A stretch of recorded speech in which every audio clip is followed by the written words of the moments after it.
الحمد لله الحقيقة أنا فرحانة برشا، كان حفل ناجح. الجمهور ما شاء الله كان حاضر بكثافة. ان هذا نجاح ليا، نجاح الآية دغنوج. نتصور زاده اوفيرتور ماهيش سهله، والحمد لله كنا قد هالمسؤوليه، والحمد لله الجمهور تفاعل مع كل الاغاني اللي سمعتوها من جديد، للطرب للجو بنزرتي للكيفي. الحمد لله حفله حلمه. انا نقول مازال ان شاء الله عنا ما نقدموا للجمهور ذي بروجي ما اكبر، وان شاء الله في لقاءات قادمه باذن الله. بالطبيعه انا نقول تجربه عن تجربه، معناها احنا ما شاء الله عنا بريسك طيله الشتاء نقوموا بحفل كل شهرين 3 شهور. بنينا علاقه مع الجمهور، وليت نفهمهم اكثر. حتى لي ريزو سوسيو وطدوا العلاقه اكثر بمواقع التواصل الاجتماعي، ولا عنا حوارات خاصه انا والجمهور. فالعلاقه ماشيه وتكبر، الجمهور ماشي ويكبر، تشجيعهم ماشي ويكبر، محبتهم توصلني. فما عندي كان اني باش نقدم لهم اكثر واحسن ما عندي كي قلت لي نبدا نغني سيغ سين.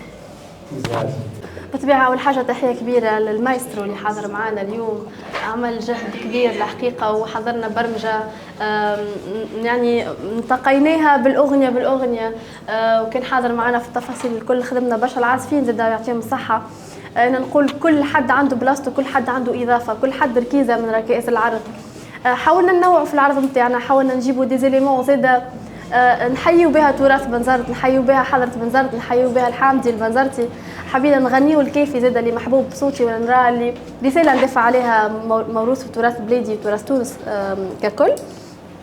الحمد لله عرض احنا رانا نقصنا في العرض، كان عندنا اغنيات اخرى نغنيوها كنا نجمو نشدوكم للفجر يظهرلي.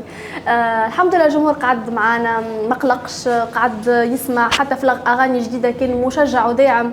وهذه اكثر حاجه نحبها الحقيقه في جمهور ايا دغنوج، في جمهور تونس اللي هو يعطيك فرصه باش تقدم اغنيتك جديده، حتى كان اول مره باش يسمعوها اما يتفاعل معك ويسمع الكلام ويعطيك من وقته ومن اهتمامه. وهذا ما يخليني كان نزيد نخدم ونزيد نطور ونزيد نعمق اكثر في تجربتي وفي انتاجيتي ان شاء الله يا رب.